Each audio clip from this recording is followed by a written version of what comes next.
Здравейте, в днешното клип ще ви кажа моя ховерборд. Купихме го вчера от Grand Mall Варна. Нека да започваме. В него бяха включени един ето такъв сак, заедно с ето това дистанционно за малко така копчетата за какво са. Първо да обясня сака. Ето така, има само черен. Ето така, тук така се разкопчава. Сега ще ви покажа как се прави. Ето го така и отвътре. Ето така. Нали тук така се закопчава. Ето тук има едно нещо подобно на джобче, където може да прочетете това дистанционно, което показах преди малко. Та-да. Ето това дистанционно. Първото копченце, само да фокусира хубаво.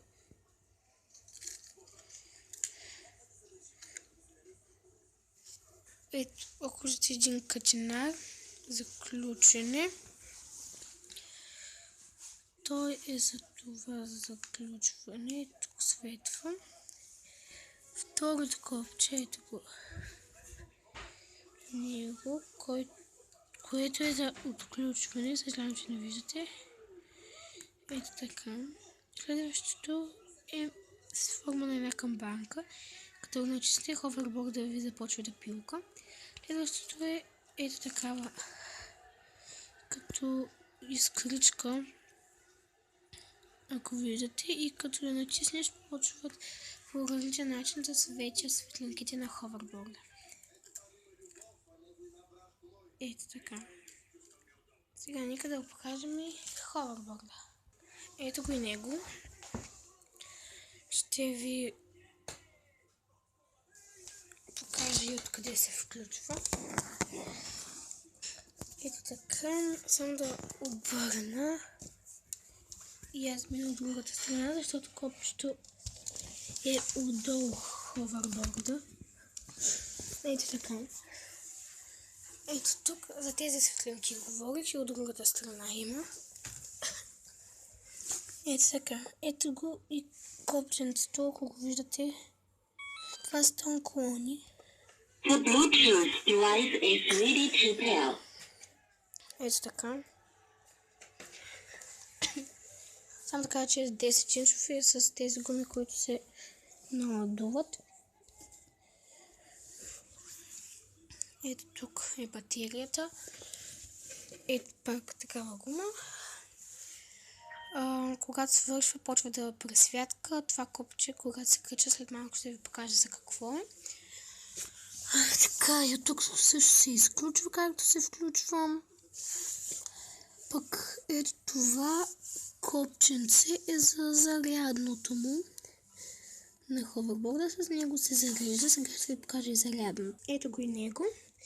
Виждате ли, ето това, когато свети червено, означава, че ховерборда не е зареден.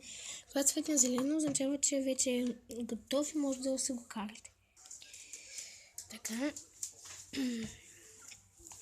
Ето така. И сега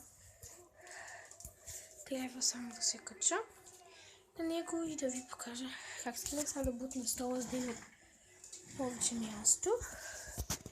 Ето така.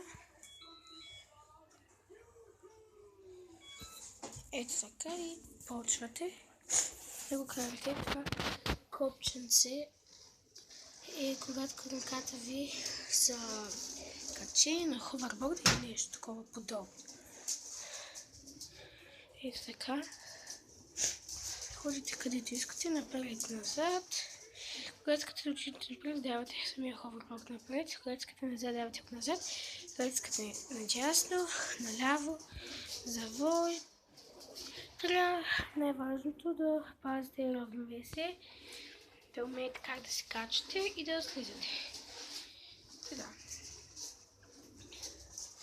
Така само да кажа, че тези чинчовете минават по тези по всякакви неща. Ето сега ще мине по този килим, например. Ето така.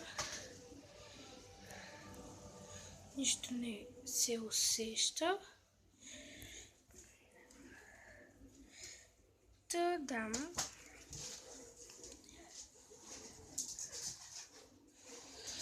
И сега давайте само един крак да остава, защото hoverboard ще почне да вибрира.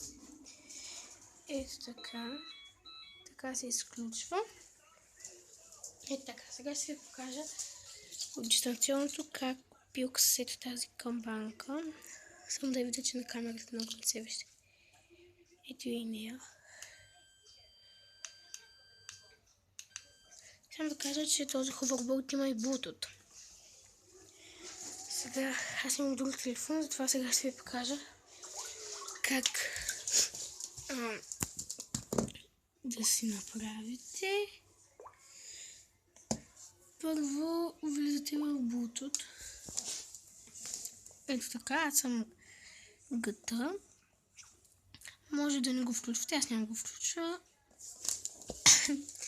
Но ако устройството вече не е за първи път го правите, по-добре го включете. Аз не го правя за първи път. И така разглеждате, търсите къде пише Bluetooth.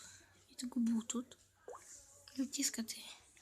The Bluetooth device is connected successfully. И тук отгоре пише свързано, ако виждате. Сега отивам да пусна някоя музика. Ето и на Дара песента. Само малко да намаля, че е много силно.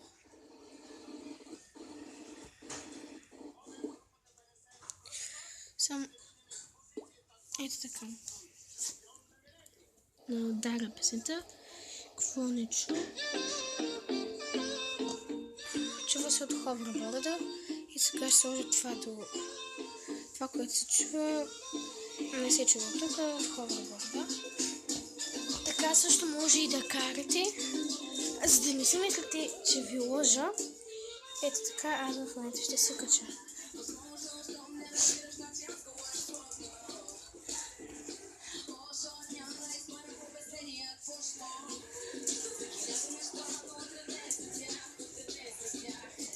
И това може да сходите навсякъде.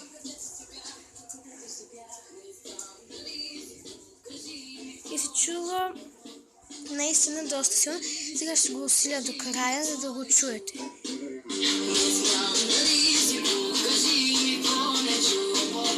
Това, което чухте, беше най-силното на hoverboard. Изключвате се Bluetooth. И това пак се чу от него. И така.